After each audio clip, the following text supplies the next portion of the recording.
Hi there, friends. Welcome to the Eat, Pray, Run podcast. I'm your host, Dorina Gilmore-Young, and I'm here in the studio today with my hubby and partner in crime, Shawn Young. We are excited about launching into season 4 of our podcast, and we're inviting you into some interesting conversations this season about food, faith, and fitness. If you've listened to our Walk, Run, Soar podcast in the past, we are thrilled to have you back. And if you're new around here, welcome. You can count on the same refreshing interviews and encouraging reflections.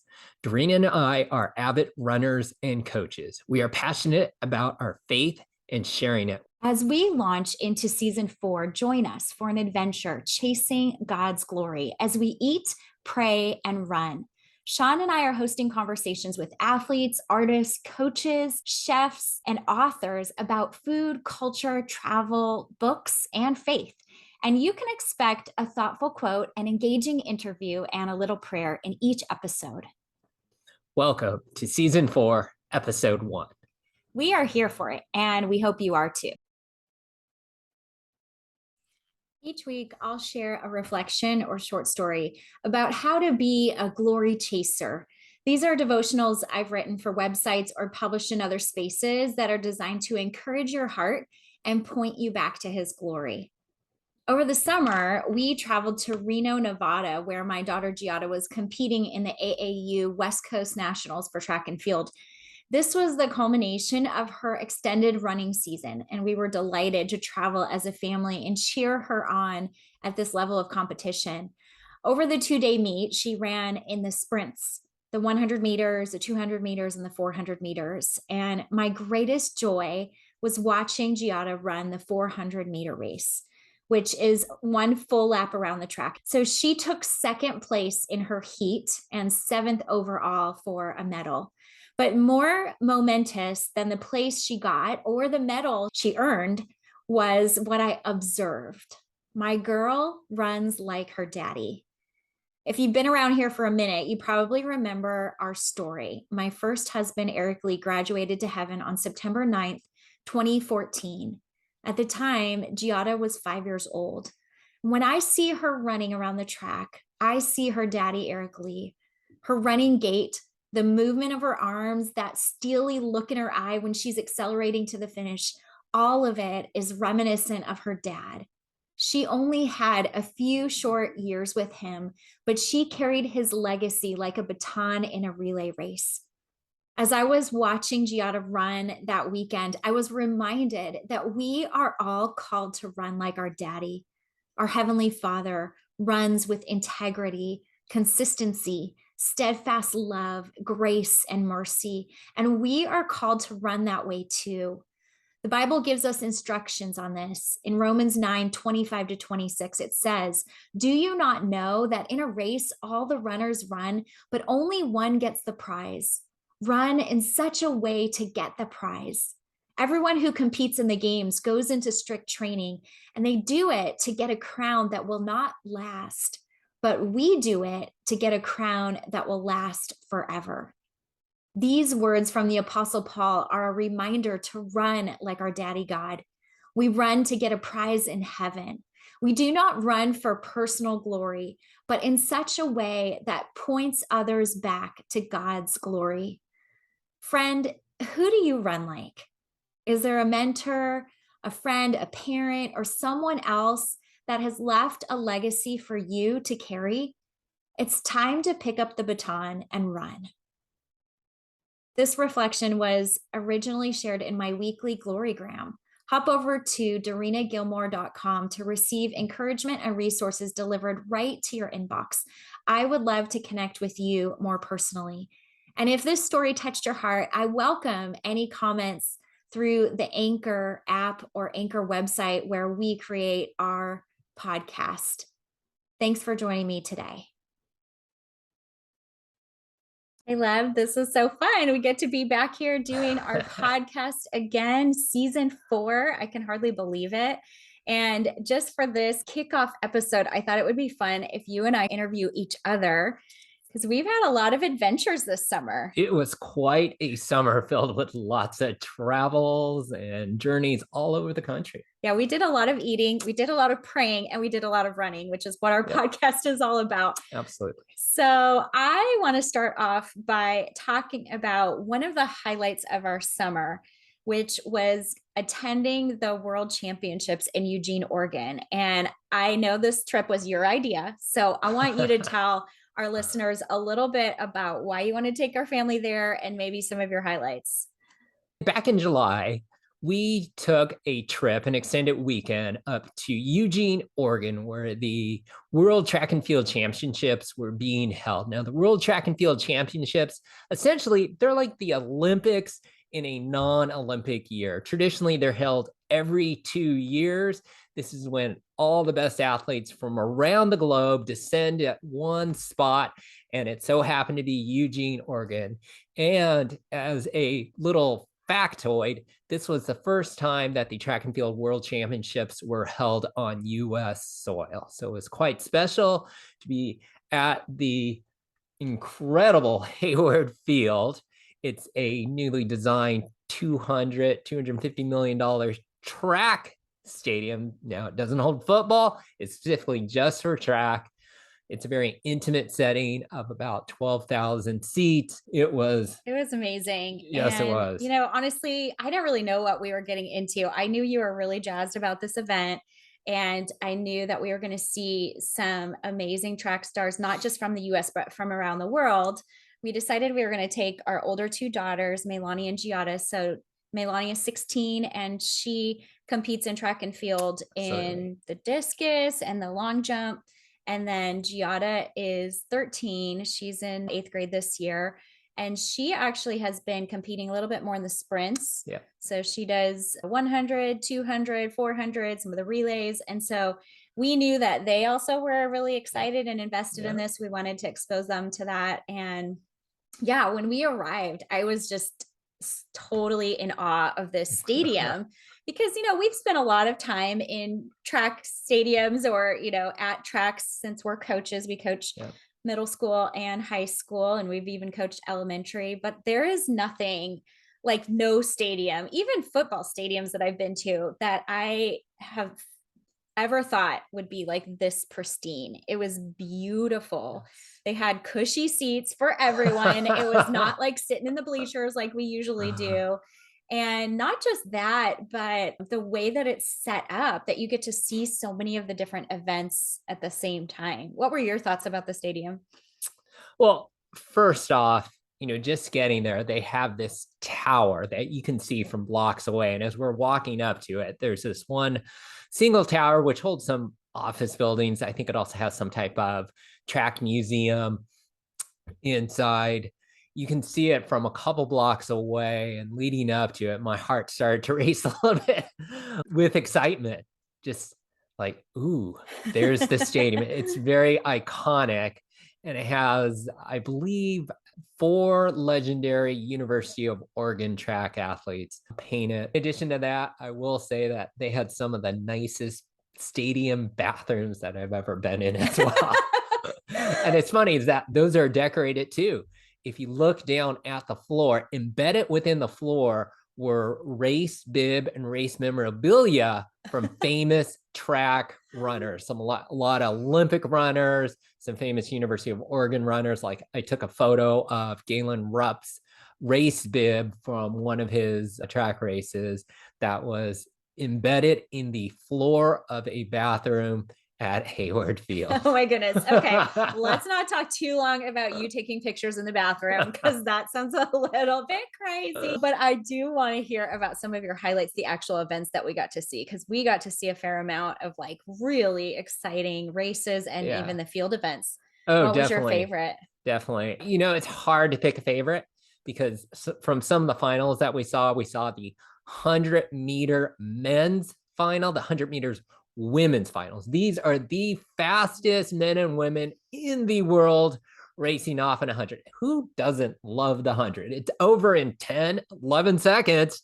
You know, it's done. And watching the American men's sweep in the 100 to kind of kick things off on that Saturday evening that we were Yeah. there was phenomenal. It was amazing. So tell us, in case people don't know, who are those athletes? 1, 2, 3. They got first, second, and third place. And the American men, yeah, just right in front of us, like swept all through those Yeah, places. it was incredible to watch. We got to also see some things that we don't normally get to watch, whether it's on TV or even when we are attending track meets. What about Right. that? You know, one of my favorite events that we got to see was the men's shot put. No, the shot put doesn't Yes. necessarily always get as much publicity as a lot of the track events, the running events, field events kind of get, you know, put off to the side oftentimes in terms of TV coverage. If you're watching a professional track meet on TV, oftentimes they're not showing too much of the field events. Everything's focused on the running events. But here we got to see an epic battle where, again, USA men swept the shot put medals. They went first, second, and third in the shot put, with Ryan Krauser taking gold, Joe Kovacs taking silver, and Joshua Akatunde taking third. And he was a surprise third place finisher. A lot of people weren't expecting him to medal. The top two guys, Joe Kovacs, or Ryan Krauser and Joe Kovacs, they were actually expected to medal. But Josh, you know, pulled off a one big throw that he needed to get into medal contention, and he was able to finish in third place. You know what I loved about that is just the energy in the stadium. And I mean, I'll be honest and say shot put is not usually the event that I care much about, but there was just such an energy and excitement of Yeah. people watching. One of my favorite things about being at this event is that we were with people from all over the world. So even as we were sitting in our stadium seats, we had a pretty direct view of the shot putters, Yeah. and we could hear, you know, people speaking in German and Portuguese, and That's right. you were making friends with, you know, some family from Michigan. And Yeah. it was like, it was just so neat to see how people were united around this sport. And it wasn't this kind of like rivalry animosity. There was actually just the spirit of everyone cheering. And of course, like cheering really loudly for your favorites and for your home team and your country. But there was also this general spirit of being able to cheer on the athletes because we wanted to see them do the best that they could. And I loved in the shot put that not just the Americans in the stadium, which of course, you know, we were in the US, so that was the overwhelming number of people, definitely. but even people international who are cheering right alongside us. That was really cool. Yeah. It's definitely had an international flavor at the World Championships. Yeah. And the other thing that just struck me as we were watching so many of these events, you know, one my favorite to watch is Allison Felix. And she was running some of her last races before retirement. And so that was really exciting that she was even in the mix of these games. I loved seeing some of the Christian athletes who were being throughout the weekend. They were performing. Some of it we watched on TV. We didn't get to see all of it live. Sure. But I wonder if you could highlight a few of those athletes of faith who were competing in this specific event. Yeah, absolutely. One of the athletes that comes to mind actually won a gold medal in the or I should say, won a medal in the men's 100. Trayvon Bromell. He's known for his faith, and it's actually relatively new faith. It was back in around about 4 or 5 years ago, where he had a significant injury to his Achilles. And it's during his injury downtime that he actually developed a relationship with Jesus Christ. And so now, since he has returned back to running professionally at the very highest levels, such as the World Championships, he is very vocal about his faith and about how God has kind of redeemed him and has healed him and has allowed him to get back up on top of that podium. Oh, I love that story. And I love the way just that he evidently throughout, you know, competing was giving glory to God. And, you know, it's so easy in these situations, especially for athletes when you're on a world stage, to just, you know, want to like pump yourself up and give glory to yourself for being the winner. But you could really see the athletes who wanted to give glory to God. And just the way that they carried themselves, the way that they spoke in the interviews was really powerful. Yeah, I mean, a couple other that come to mind, of course, is Sydney McLaughlin, who set a world record in the 400 hurdles. Now, if you're not familiar with Sydney, she is a name that you should get familiar with. She has destroyed the world record at least 3 times over the last year and a half, and she is in an entirely different league compared to every other 400-meter world or 400-meter hurdler in the world right now. There is definitely a gap between her and second place. She is absolutely my favorite to watch. When I was younger, I ran hurdles and I've had the opportunity to coach hurdles through the years. But what I love about Sydney is she is a fierce competitor. Right. But then we also get to see, especially like in the interviews, and like I said before, the way that she carries herself, that she is so humble. Yes, And that very she much. really has that desire to give glory back to God. And I think she's such a great role model for our daughters and for other kids around the world. I've got my world championship shirt on today. For those of us who are watching on YouTube, you can get the visual, but I'm pretty sure that they modeled this after Sydney. And I just have to buy this shirt because it was just a sweet reminder to me of being at that event and, getting to see that caliber of athlete compete, but also men and women of faith who are also using their platform to share about God's glory. Right. And Sydney McLaughlin, I mean, she's very soft spoken, but definitely lets her running do a lot of the talking for her. Just the times that she's dropping are off the charts.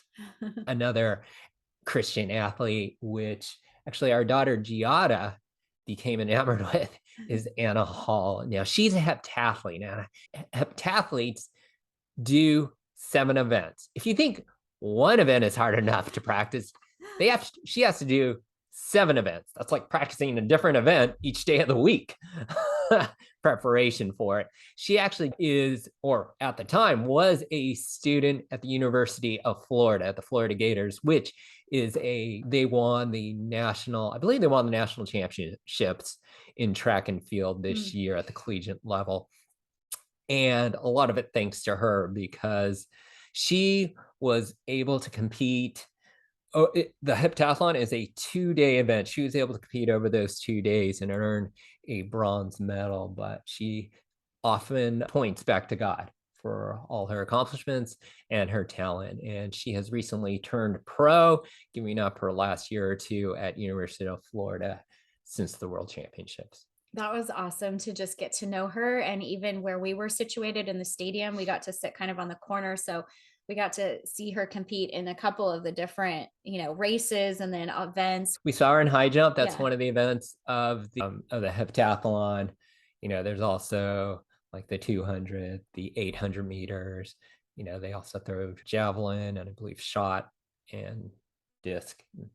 Yeah, so the heptathletes are really exciting to watch because they're such well-rounded athletes. I mean, they're doing distance, they're doing field events, they're doing sprints, and I think that's why our daughter really loved getting to know Anna and cheering her on.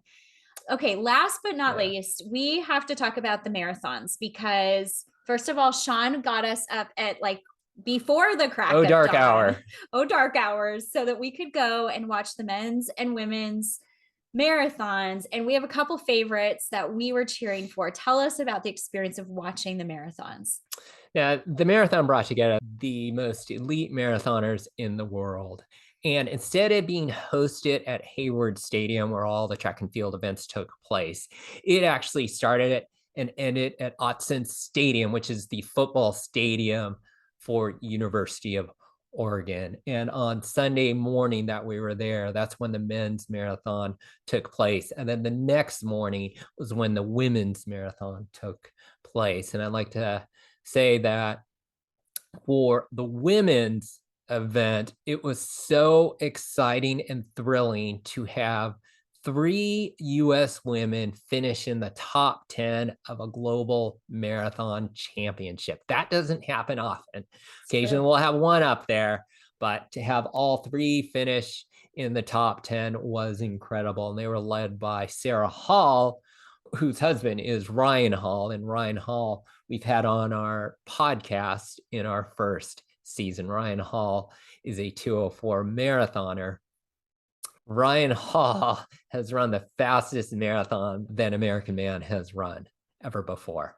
And he also trained Sarah, right? He's Her also the coach. coach of Yeah. Sarah. I believe she's the third fastest American marathoner of all time. She has a 2 hour and 20-minute PR in the marathon. And this time she finished fifth, and she just kind of grinded it out towards the end. She moved up a few spots in the last few miles to get that fifth place and lead the American trio. I believe they finished fifth, was it seventh and eighth? So this was so fun. Just to paint the picture for those of you who are listening, you know, we got up early, we got to the stadium, like where the start was, we got to cheer people as they were starting. But then Shawn and I also kind of did a little bit of like running around on some of the trails so that we could Right. see them at other points during the marathon.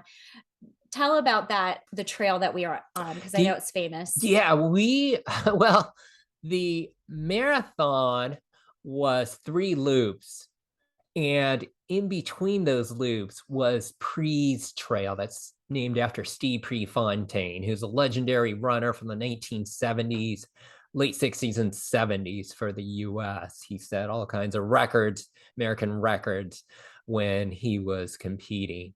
Now, Pre's Trail, it is just, it's a phenomenal place to run. You know, it's mainly wood chips, soft wood chips that you can run on. And since the loops of the marathon course were going around it, we could run from point to point and cheer on the athletes. We Yeah. just take little So shortcuts. amazing. Yeah, so we could see them multiple times. I mean, we would see them 2 or 3 times per a loop.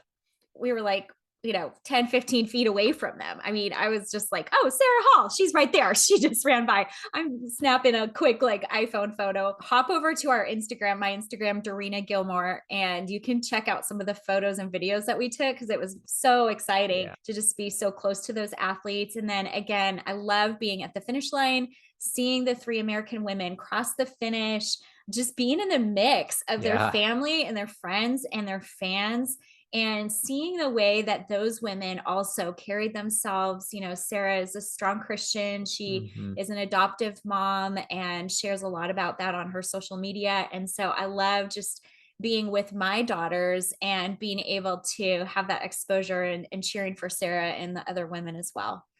Yeah, and one of the reasons I really want to take my family up on this trip was really to inspire our 2 daughters who came with us, Milani and Giada, and show them like what's possible in the world of track and field. And I really believe that Giada just completely fell in love with professional track. And, you know, and the days that we weren't at the stadium, Giada would be on her phone watching the live stream of the track and field events and telling me what's going on. I'm usually the one telling her what's going on. But even after that, we got home and other professional meets throughout the summer. Giada's watching the live stream of some Diamond League meets, some other big professional track meets, and even watch some other elite high school track meets as well that were streamed live.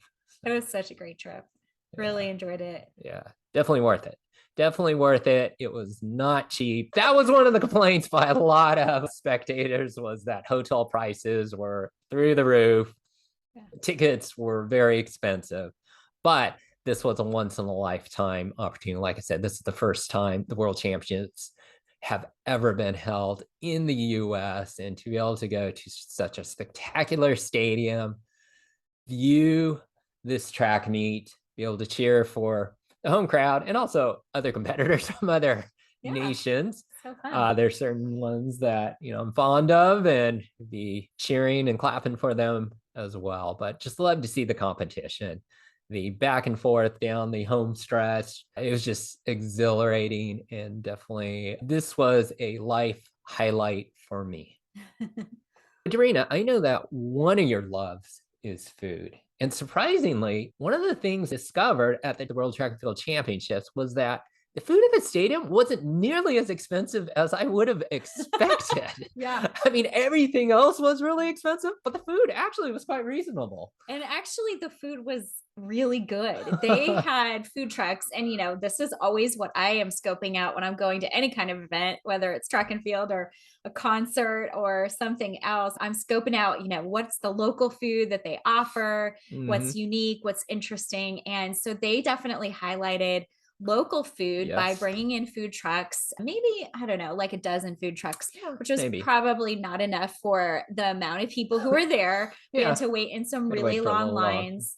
But I do just have to make mention of how much I love that they did focus on some of the local cuisine from that area. Right. And two of the trucks that we loved, one of them was called Spice of Africa. Yeah. And so here we're at this international event. We have so many athletes who are from different countries in Africa. And I love that they featured this. And actually, it was one of the most popular trucks. I had some samosas that I watched the lady like right in front of me fold them, like from scratch, fill them, and then put them in the fryer. They were amazing. I think I had some Kenyan taco that Oh, had yeah. some great like chicken and veggie, potato, spice kind of mixture.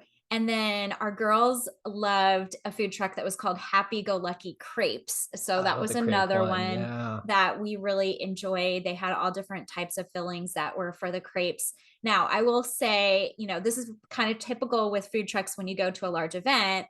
I had to wait in line for like an hour and a half the first day. And so that was kind of disappointing, but at the same time, worth it for the amazing food that we got to try.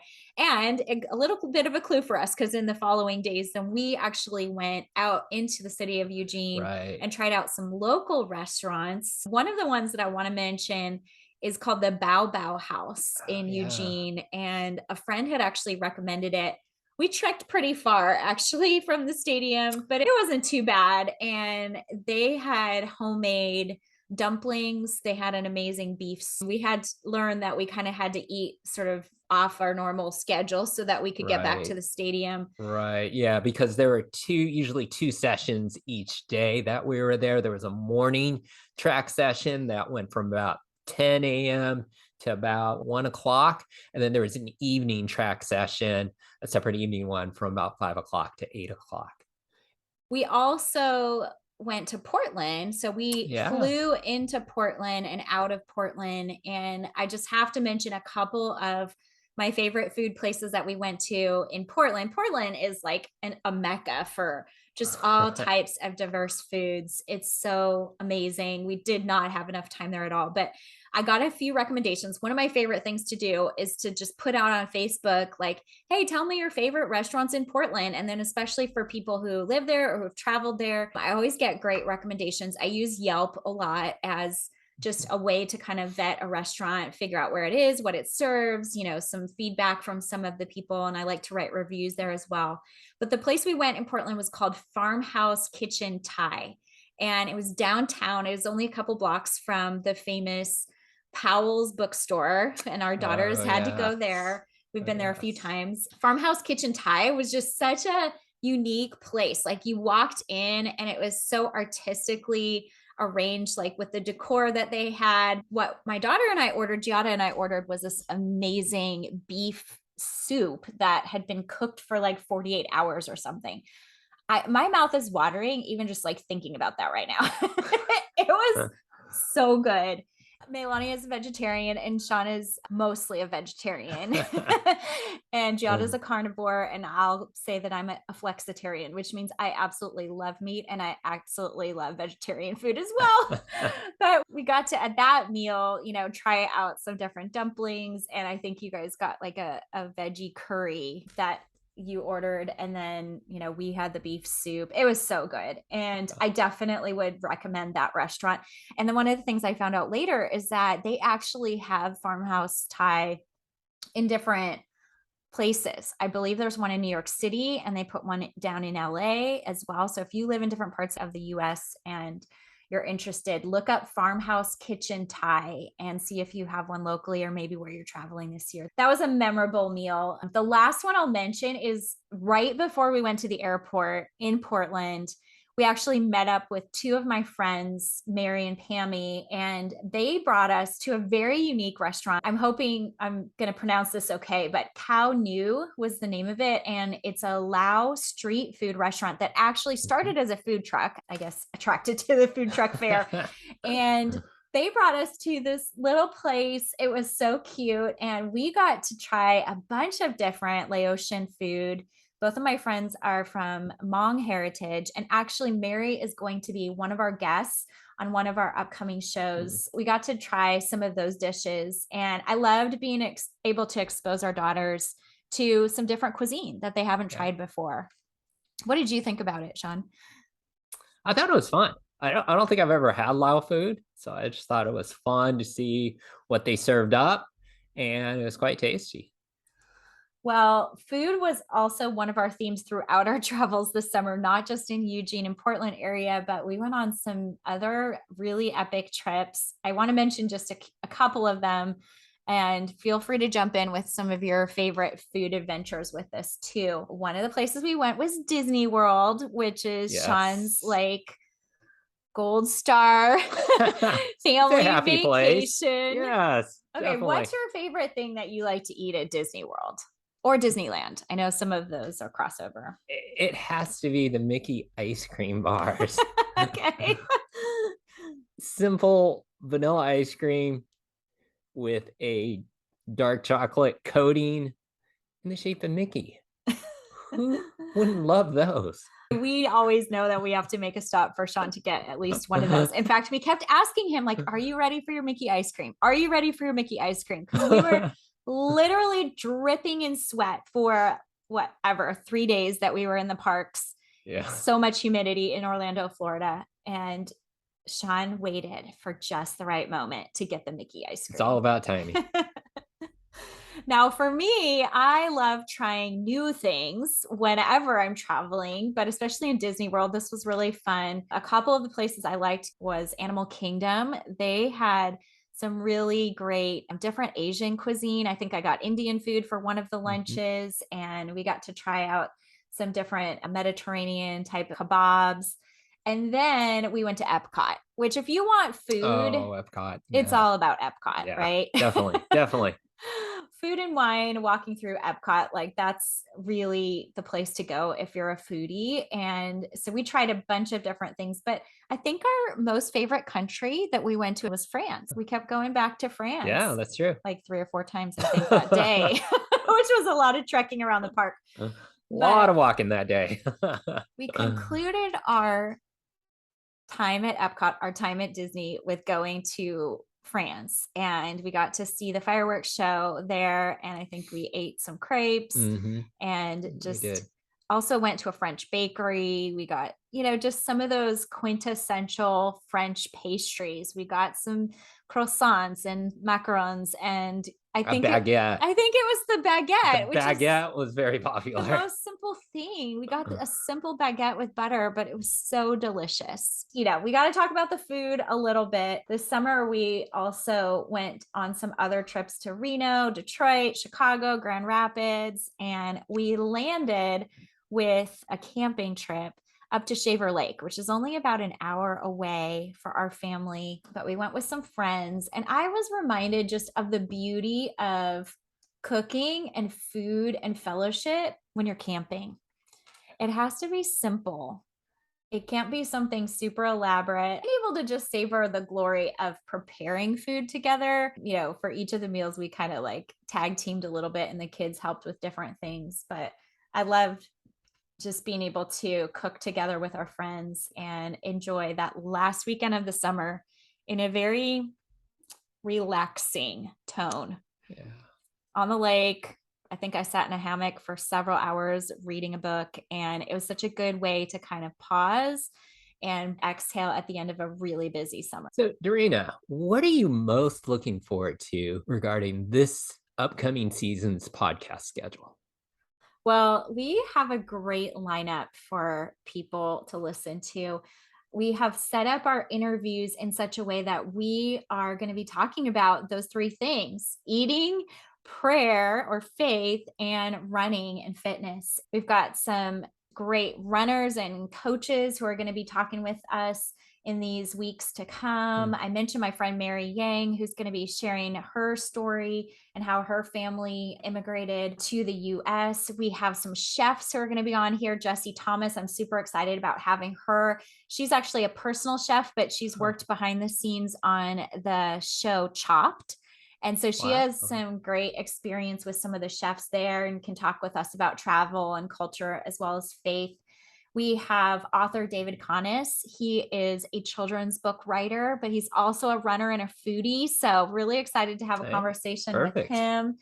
And we have Kayla Craig coming on. She is an author. She's written a liturgy prayer book for parents. I have the privilege of having Kayla as one of my new colleagues over at Encourage. So she's going to be talking a little bit more about holding faith in stressful times and just noticing God in the small things. So I'm looking forward to that conversation. We also have Kat Armstrong, who is a Bible teacher. She is a strong woman in leadership and started the Polish Network, which is for women in business, women in leadership. So we just have an awesome lineup. And I'm excited for you all to hear some of the stories of these different people that we are inviting to the Eat, Pray, Run podcast.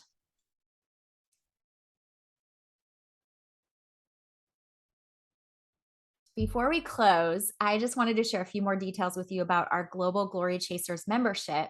Global Glory Chasers is for the family that loves to discover and explore together, like ours. We've done the work for you and we curated all the resources you need so that you can travel to a new country each month or on your own time schedule. But the idea is traveling from the comfort of home. We know that travel is expensive during these times. It's a little bit unpredictable with travel schedules and flights that are being canceled, even with, pandemic that we have going on here in the US and around the world. And so we wanted to create something that could really be an opportunity for your family to explore, but while you're together at home. So make it a Saturday night tradition or something to pull out on a weekday with no plans. Explore some new foods and settle in for a movie or book that might instigate some good family discussion. We want you to make this experience your own. This is also a great resource for homeschooling families who want to add some extra spice to their history reading or language arts curriculum. We want to just encourage you to head over to our website, www.dorinagilmore.com/GGC for Global Glory Chasers. And you can explore some of the details of the membership. We actually have a sale going on right now. So it's only $10 per country or per month if you want to do it on a monthly basis. And while you're there, don't forget to sign up for my weekly Glorygram. I love to connect with people more personally, so I will gently deliver it to your inbox. And it's off of social media, so it doesn't get lost in all of the posts and the feeds over on social. It's a special letter that includes resources for you and your family and encouragement. I just want to say thanks for joining us today for season 4, episode 1 of the Global Glory Chasers Eat, Pray, Run podcast. So Shawn and I will be back here next Wednesday to drop our next episode. Let's chase his glory together.